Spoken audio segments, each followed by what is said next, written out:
Mae Gemau'r Ynysoedd yn llawn yn digwydd yn Gibraltar, ond sgyn nhw'n digon o cea pêl-droed i cynnal y cystadleuaeth pêl-droed.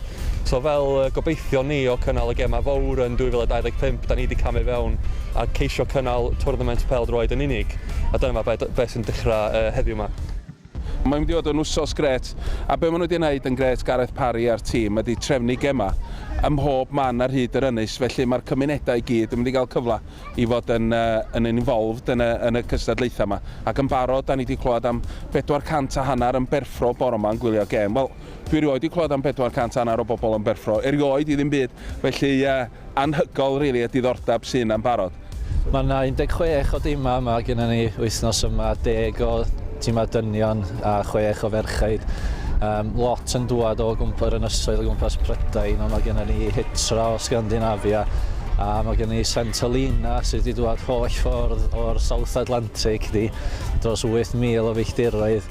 Maen nhw wedi hel dros 75,000 o bunna i drafeilio yma i gystadlu wythnos yma. Maen nhw wedi bod yma wsos a hanner rwan a maen nhw ran o'r gymuned i lawr yn Bae Trearder. Mae Gemau'r Ynysoedd yn rhywbeth sydd yn bodoli ers blynyddoedd bellach cystadlaethau bob 2 flynedd. Ac yn swydd efo'r cyngor sir yma flynyddoedd, oedden ni'n reolwr y tîm, felly wedi bod i lot o ynysoedd, wedi cystadlu, wedi cael ei dipyn o ffeinals.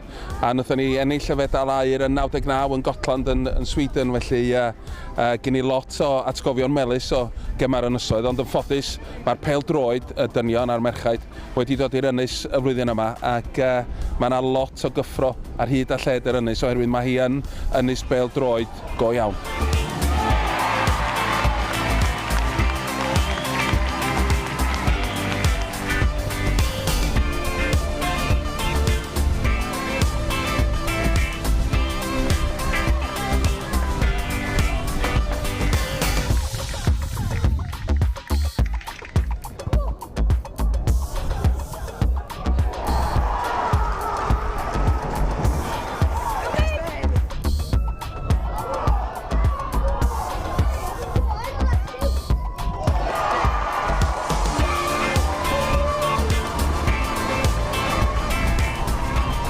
First half in this one with a better team. Second half we came in to create lots of good chances, one-on-ones with the goalkeeper, but she's a good goalkeeper. 64 caps for Wales. She was outstanding.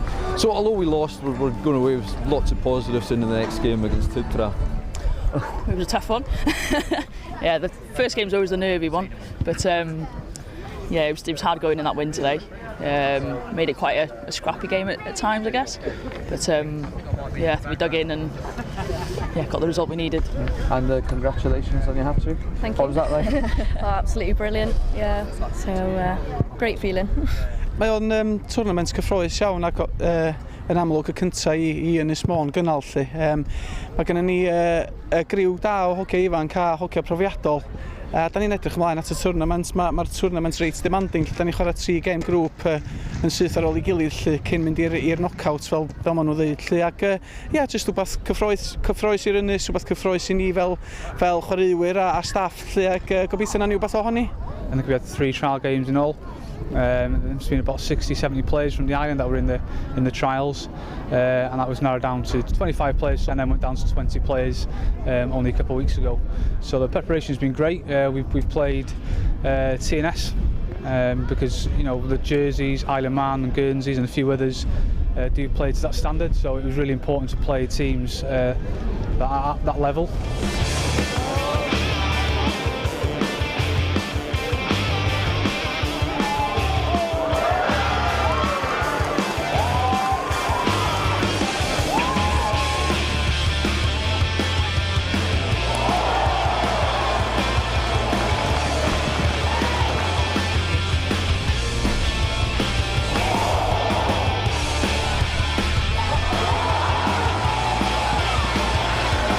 It was never a comfortable 1-0, but you're always hoping you can just hang on and frustrate them that wee while longer. And I think if we'd gone another 5 or 10 minutes there, the result might have been a wee bit different.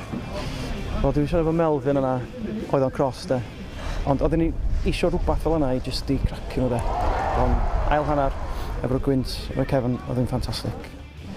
Since we arrived, I have to say the hospitality has been absolutely first class. The organising committee, even the people at Tridor Bay have been, it's been brilliant, and facilities have been excellent. Mae'n Gaergybi dros y 2 gêm, oedd na 500 i gêm y merched, a oedd na dros 1000 i gêm y dynion, so dros 1500 o fans i'r 2 gêm.